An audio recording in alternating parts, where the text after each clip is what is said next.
황사는 봄철에 나오는 걸로 생각을 했었는데 이제는 이 황사가 계절을 가리지 않고 아무 때나 우리 강산을 괴롭히고 있는 모습입니다. 그러지 않아도 코비드-19 때문에 참 어려운 지경에 들 계신데 황사까지 우리를 괴롭히는군요. 부디 건강들 조심하시기 바랍니다. 채널 24개 하석영의 단도직입을 시작을 합니다. 오늘은 대한민국의 언론의 문제를 좀 한번 짚어봐야 되겠습니다. 이야기를 시작하면서 우리나라 법정에서 최근에 있었던 한 토막의 에피소드를 좀 같이 감상해 보시겠습니다. 판사가 정부 측에다 물었습니다. 방역 패스는 왜 하는 거지요? 그 목적이 뭡니까? 하고 물었더니 정부 측에서 나오는 사람 얘기가 이랬습니다. 미접종자를 보호하고 감염자들이 확산되는 걸 방지하고 그래서 의료 체계가 붕괴하는 걸 방지하는 게 목적입니다. 하고 대답을 했습니다. 그러니까 판사가 또 물었습니다. 그럼 접종 완료율이 99%가 되면 의료 체계에는 붕괴가 안 되는 건가요? 하고 물었어요.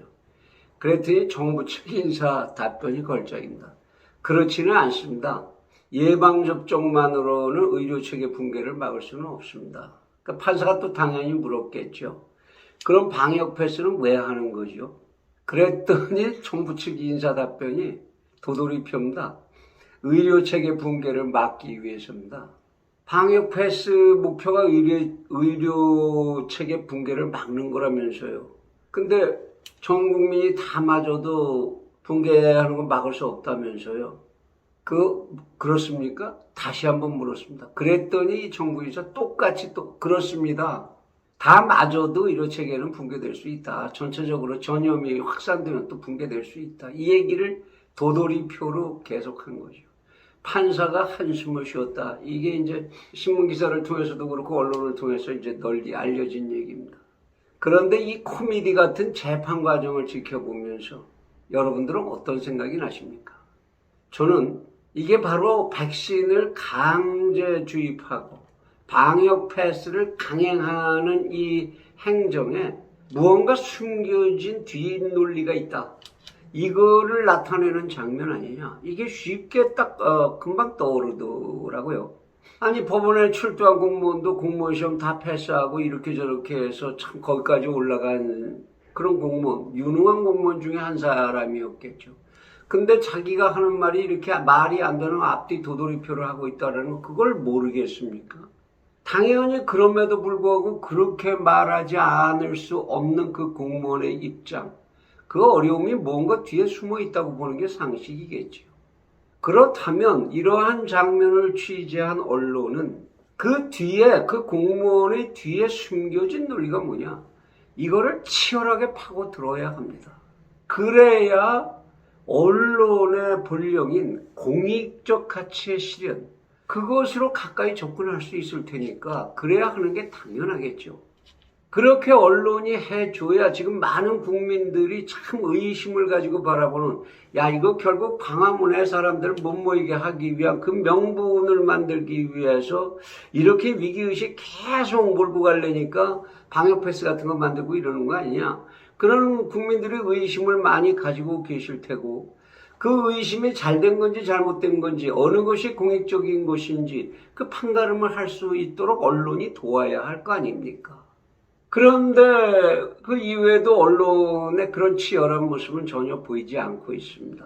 그동안 코비드-19에 대해서 언론이 취해왔던 자세, 국내외에서 벌어지는 아주 선정적인 백신 안 맞으면 아주 역적이야, 정말 나쁜 반사회적 인간이야, 정부 말 안 들으면 정말 위험한 거야, 우리 다 죽어, 이런 분위기만 몰아가는데 골몰해온 게 우리 언론이었죠.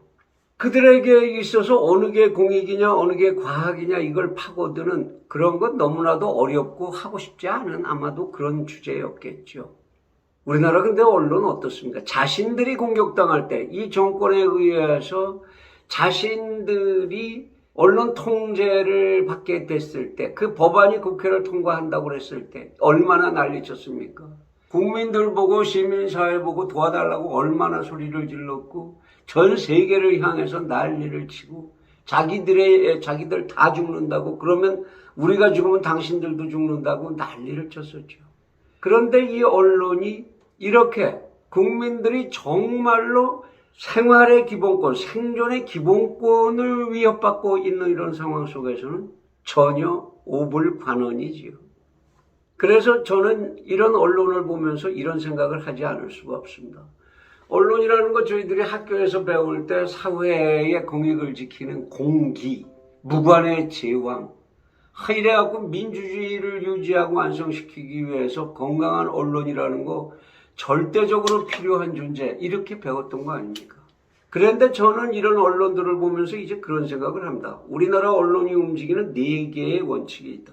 하나는 우선 기사 쓰기가 쉬워야 된다라는 거죠. 기자들이 그 빡빡한 시간에 후다다닥 써서 지면 딱 챙길 수 있는 그렇게 쉬운 기사거리여야 되고, 그리고 선정적이어야죠. 아주 선정적이어야 됩니다. 이 신문 기사고 방송 프로그램이고 간에 모두가 상품이죠. 팔려야 되는 거니까. 팔리는 데에는 선정성이 없으면 그건 안 되죠. 그러니까 쓰기 쉽고 그 다음에 팔기 쉽고 그 다음에 기사를 썼을 때 어떤 책임도 자기들에게 돌아오면 안 됩니다. 책임을 지지 않을 수 있는 기사를 골라야죠. 책임지고 괜히 언론중재위원회 불려다니고 법원 불려다니고 사주한테 야단 맞고 이럴 일 없는 거 아닙니까? 그리고 마지막으로 이들이 추구하는 게 뭐죠? 우리나라 언론은 어딘가 패거리에 속해 있어야 되죠. 그래야지 그렇게 잘 팔리지도 않는 기사거리를 고정적으로 안정적으로 팔아먹을 수 있는 기반이 생기니까. 그래서 패거리주의에 입각하고 패거리로 들어갔으면 그 다음에 뭘 해야 되나요? 그것을 함께 패거리를 이용해서 권력화를 해나가야죠. 우리는 권력이야. 나한테 잘 보이면 확 띄워줄 수도 있고 나한테 찍히면 확 긁어서 죽여버릴 수도 있어. 이런 권력화의 의지, 이 4가지죠. 그러니까 쓰기 쉬워야 하고 선정적이어야 하고 책임지지 않을 것이어야 하고 그리고 자신들의 권력화에 도움되는 것. 이것을 원칙으로 해서 우리의 언론들은 움직이고 보도하고 있는 것 아닌가. 대통령 선거 과정을 쫓는 그 언론들의 요즘 행태를 한번 잘 보십시오. 어떻게 해서든지 정치권이 대통령 선거라고 하는 한 나라의 명운을 가르는 중차대한 본질, 여기에는 가급적 주목하지 않으려고 하죠. 왜? 힘드니까. 어렵잖아요. 공부해야 하고. 그래서 그런 본질로부터 일탈하는 모습. 신문지면 받아들고 몇 줄만 읽으면 금방 다 알아볼 수 있고 TV 채널 돌리는 순간 금방 알아볼 수 있죠. 여기에도 언론의 감시 기능, 교정 기능, 선도 기능 이런 복잡한 건 제껴놓고 여기서도 역시 4개의 원칙이 작동을 합니다. 쓰기 쉽고 선정적이고 책임질 일 없고 그리고 자신들의 권력화에 도움이 되는 그것들만 다루는 거죠. 그래서 선정적이고 쓰기 쉽고 그러려니까 뭘 해야 됩니까? 국민들이 2번 다시 그 인간들 꼴도 보기 싫어, 얼굴 좀 안 봤으면 좋겠어, 지면에서 TV에서 사라졌으면 좋겠어, 이러면 이럴수록 그 사람들을 계속 다시 끌어냅니다. 그래서 싸움을 붙이죠. 그 속에서 선정성이 생겨나는 거지요. 그리고 그 사람들은 대개 기사를 아주 쉽게 쓸 수 있게 거리를 줍니다. 권력화에는 두말할 것도 없이 도움이 되지요. 또한 이제 정치권에서 무언가 이제 갈등이 해소되고 좀 사라질 듯하다. 그러면 일부러 서로 상대방 가서 불러내갖고 싸움질을 시키죠. 소위 균형 있는 보도라는 명분입니다. 그래서 싸움질을 시키고 그 가운데서 자기는 권력이 되지요. 하나의 큰 사건 있었던 게 국민들에게 잊혀지면 그걸 다시 국민들이 이건 꼭 알고 기억해 주셔야 됩니다. 해서 종결까지를 추적하는 그런 기사를 보셨습니까? 시간 지나가면 잊어먹고 새로운 기사 빨리 해서 그걸로 덮어버립니다. 앞에 거. 그리고 어떤 패거리에 불이익이 될 것 같으면 아주 적극적으로 소위 요새 젊은이들 하는 용어로 쉴드를 쳐주지요. 그렇게 해서 살아가는 게 이 나라의 언론입니다. 사실 우리나라의 언론들이 이러한 4대 원칙 같은 거 그런 거에 입각하지 않고 언론적 정의에 의해서 활동했더라면 대한민국의 그 많은 국민들을 괴롭힌 명사들의 이름, 그거 왜 우리가 여태까지 외우고 있어야 하겠습니까? 그들이 끊임없이 리바이벌을 시켜줬기 때문이죠. 아마 이런 언론의 행태가 없었다면 벌써 우리들 뇌리에서 지워졌어야 하는, 말하자면 다른 나라, 제법 나라꼴을 한다는 나라들의 경우에라면 벌써 정계에서 퇴출되고 잊혀졌어야 할 이름들을 누가 계속 우리에게 기억시키고 계속 그들에게 생명을 리바이벌 해줍니까? 언론이죠. 그러다 보면 대한민국 발전을 위해서 참 쇄신되고 확 바뀌어야 할 분야가 한둘이 아닙니다만은 제 생각에는 최우선 순위에 언론이 바뀌어야 한다. 이것이 제일 앞자리에 서야 되는 거 아닌가. 그런 생각을 하게 됩니다. 근데 감히 대통령 후보 나온 사람들이 이런 얘기 못하죠. 그랬다가 뭐 선거가 되겠습니까?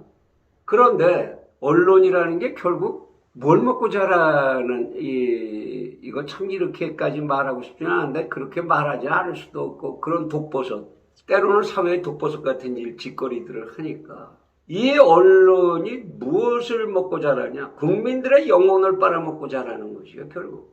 이 나라 언론의 수준 또한 누가 결정합니까? 당하는 국민들이 결정하는 거죠.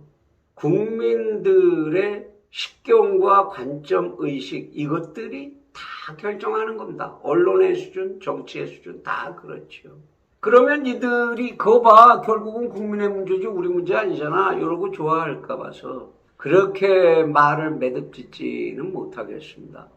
지금 대한민국은 이번 대통령 선거를 하나의 이포크로 해서 획기로 해서 대한민국의 미래의 명운을 결정해가는 자기 모순을 극복해가는 그런 과정에 놓여 있다고 저는 인식하고 싶습니다.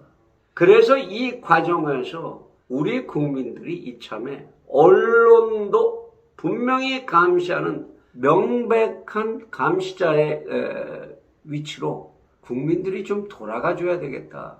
그래야 다음 선거가 대통령 선거가 우리들을 행복하게 하는 그런 결과를 만들어낼 수 있지 않겠나. 그런 생각을 해봅니다. 부디 기회 있으실 때마다 언론인 개별적으로 만나시던 어떻든 기사를 보시면 질타를 하실 건 질타를 좀 해주셔야 됩니다. 대통령 후보들만 채찍을 들어서 되는 게 아니고 이 언론을 매질을 좀 해야 그래야 이 나라가 건강해질 수 있을 것 아닌가. 그런 생각을 여러분과 같이 하고 싶습니다.